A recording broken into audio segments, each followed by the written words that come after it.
नमस्कार दोस्तों, देखिए ये क्वेश्चन CDS 1 2022 में सेट ए में क्वेश्चन नंबर 5 के में पूछा गया है। ये क्वेश्चन फिजिक्स का है। बहुत लोग इसमें कंफ्यूज थे, मैंने ऑलरेडी एक्सप्लेन किया बट आई थिंक कुछ क्लैरिफिकेशन नहीं हो पाई, तो इसे मैं फिर से डिटेल में एक्सप्लेन कर देता हूँ ताकि आपको इस तरह के क्वेश्चन कभी भी देखने को मिले तो आप आसानी से कर पाएँ। देखिए क्या बोला जा रहा है, एक बॉय है वो 1 राउंड कंप्लीट करता है 30 सेकेंड में, ठीक है, एक सर्कुलर ग्राउंड का। तो सर्कुलर ट्रैक का बना लेते हैं हम लोग। दोस्तों यहाँ पे जो कंसेप्ट यूज़ होगा ना, वो डिस्टेंस और डिस्प्लेसमेंट के बीच आपको अच्छे से क्लैरिटी होगी तो ही आपको समझ में आएगा। तो यहाँ पे मैं आपको डिटेल में एक्सप्लेन कर देता हूँ। देखिए डिस्टेंस का मतलब क्या होता है, जैसे अगर मैं यहाँ पे बनाऊँ A B और ये पॉइंट C और ये D, मान लीजिए 4 पॉइंट है हमारे पास और यहाँ से डिस्टेंस है 10 20 फिर से 10 और 5। अगर मैं A से कोई पर्सन है A, फिर B गया, फिर C गया, फिर D गया, राइट, तो वो टोटल कितनी डिस्टेंस कवर किया, 10 + 20 30, 30 + 10 40 और 5 45 उसकी डिस्टेंस हुई, ठीक है। और मान लीजिए वापस वो डी जाने के बाद वापस से वो अपने घर आ गया, ए उसका मान लीजिए होम है, तो कितना फिर से वो चला 45 तो गया, फिर वापस 45 आया, तो टोटल उसकी डिस्टेंस हुई 90।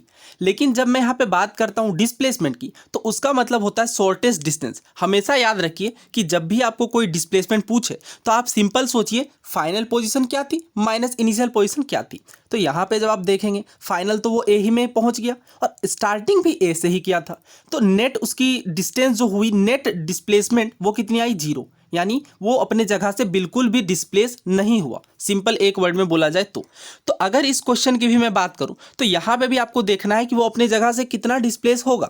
तो अगर मैं यहाँ पे देखूं कि 30 सेकेंड में वो एक चक्कर लगाता है, टोटल हमारे पास कितना टाइम है, 3 मिनट और 45 सेकेंड का। तो 3 मिनट और 45 सेकेंड को हम लोग कन्वर्ट कर लेते हैं सेकेंड में, तो 3 मिनट और 45 सेकेंड। तो बताइए 3 मिनट का मतलब कितना सेकेंड होगा, 3 × 60 180 और 45 सेकेंड हमारे पास और हैं, यानी टोटल हमारे पास 225 सेकेंड है। अब हमको ये पता करना है कि 225 सेकेंड में वो कितनी बार चक्कर लगाएगा। तो ऐसे सोचिए कि 30 सेकेंड में एक बार लगाता है, 60 सेकेंड में 2 बार, राइट, 90 में 3 बार। इस तरह से वो कितनी बार जा पाएगा, अगर आप सोचे तो 30 × 7, यानी वो यहाँ पे 210 सेकेंड में 7 चक्कर लगा लेगा। लेकिन हमें डिस्टेंस नहीं निकालना है, ध्यान रखिए। अगर डिस्टेंस निकालना होता तो हम ऐसे जोड़ते कि 7 बार में वो कितनी दूरी कवर किया, फिर उसके बाद और कितनी किया। तो कहने का अर्थ ये है कि जब वो 7 बार चक्कर लगा लिया तो वो वापस तो वहीं पहुंच गया, फाइनल पोजीशन में ही, इनिशियल पोजीशन में ही। तो जब इनिशियल पोजीशन और फाइनल पोजीशन सेम हो जाती है तो डिस्प्लेसमेंट कितना बनता है बताइए। तो जब इनिशियल पोजीशन और फाइनल पोजीशन सेम हो जाती है तो डिस्प्लेसमेंट कितना होता है, 0। यानी 7 चक्कर लगाने के बाद वो कहाँ पे है, 0 पे। उसकी डिस्प्लेसमेंट कितनी है, 0। डिस्टेंस की मैं बात नहीं कर रहा हूँ, डिस्टेंस ज़्यादा होगी बट डिस्प्लेसमेंट कितनी है, 0। नाउ हमने देखा कि 7 चक्कर के बाद उसकी डिस्प्लेसमेंट 0 हो गई, लेकिन 7 चक्कर में वो 210 सेकेंड ही कवर कर रहा है, अभी भी उसके पास 15 सेकेंड बचे हुए हैं। ना सवाल ये उठता है कि 15 सेकेंड में वो कितना चक्कर लगाएगा। तो आप बोलेंगे कि 30 सेकेंड में वो एक चक्कर लगा रहा है, यानी 15 सेकेंड में वो आधा चक्कर लगाएगा। तो असली सवाल अब यहाँ से उठेगा, ध्यान से समझिए। अब समझिए, देखिए, तो मैंने बताया आपको वो आधा चक्कर लगा रहा है 15 सेकंड में, तो आधा चक्कर वो यहाँ पे लगा रहा है, ध्यान से देखिए। तो जब वो आधा चक्कर लगा रहा है तो कितनी दूरी वो कवर कर रहा है, देखिए ये है उसका आधा चक्कर, ये वाला पोजीशन। बट ये तो डिस्टेंस है, लेकिन हमें तो डिस्प्लेसमेंट पूछा गया है। तो इन दोनों पॉइंट में कौन सी पॉइंट, मैं यहाँ पे नाम दे देता हूँ ए और बी। ए और बी के बीच की शॉर्टेस्ट डिस्टेंस क्या होगी, तो आप बोलेंगे जो सबसे शॉर्टेस्ट लाइन होगी वो तो सीधी होगी, जो कि यहाँ पे ए बी है, जो कि इस केस में क्या है, डायमीटर। आप समझ पा रहे हैं, ये वाली जो लाइन है इसकी डिस्प्लेसमेंट कितनी है, ए बी है, और ए बी यहाँ पे कितनी है, 200 मीटर, जो कि इस क्वेश्चन का क्या था, डायमीटर था। यानी इस क्वेश्चन का आंसर फिर क्या है, डायमीटर ही है। आई होप अब आपको ये क्लियर हो गया होगा कि हाँ, ये जो आधा चक्कर है यही मेरा डायमीटर है, यही मेरी डिस्प्लेसमेंट है। लेकिन अगर डिस्टेंस पूछते तो क्या होता, तो फिर हमें ये वाला निकालना पड़ता, ये कर्व निकालना पड़ता, यानी हमें फॉर्मूला लगाना पड़ता 2πr के हाफ का, राइट। ऐसे करके फिर हम कैलकुलेट करते हैं 22/7 इंटू फिर आर पुट करते, तो फिर वो हम निकाल पाते हैं। लेकिन चूंकि हमें डिस्प्लेसमेंट बताना है तो हम सिर्फ ए बी यहाँ पे बताएंगे, जो कि इस केस में 200 मीटर है। एक क्वेश्चन और देखिए, an object is moving in a circular path of radius 3.5 metre. यानी एक ऑब्जेक्ट है जो सर्कुलर पाथ में मूव कर रही है और रेडियस कितनी है 3.5 मीटर, रेडियस अब की बार दी गई है। तो डायमीटर में देख लेता हूँ कितनी है 7 मीटर, डबल होता है ना diameter. If it completes one full cycle what will be the displacement and what is the distance travelled. आप अपनी पहले नोटबुक में से ट्राई करिए, उसके बाद मैं यहाँ पे सॉल्व कर रहा हूँ।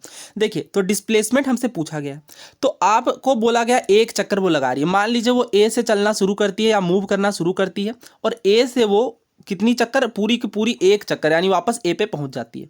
तो डिस्प्लेसमेंट कितना बनेगा, ध्यान से सोचिए, मैंने आपको क्या बताया था, इनिशियल और फाइनल अगर सेम बन गया तो डिस्प्लेसमेंट आ गया जीरो, डिस्प्लेसमेंट आ गया जीरो, राइट। लेकिन डिस्टेंस भी हमें निकालने के लिए बोला गया था, तो डिस्टेंस हम कैसे निकालेंगे, डिस्टेंस कौन सा पोजीशन है, ये वाला।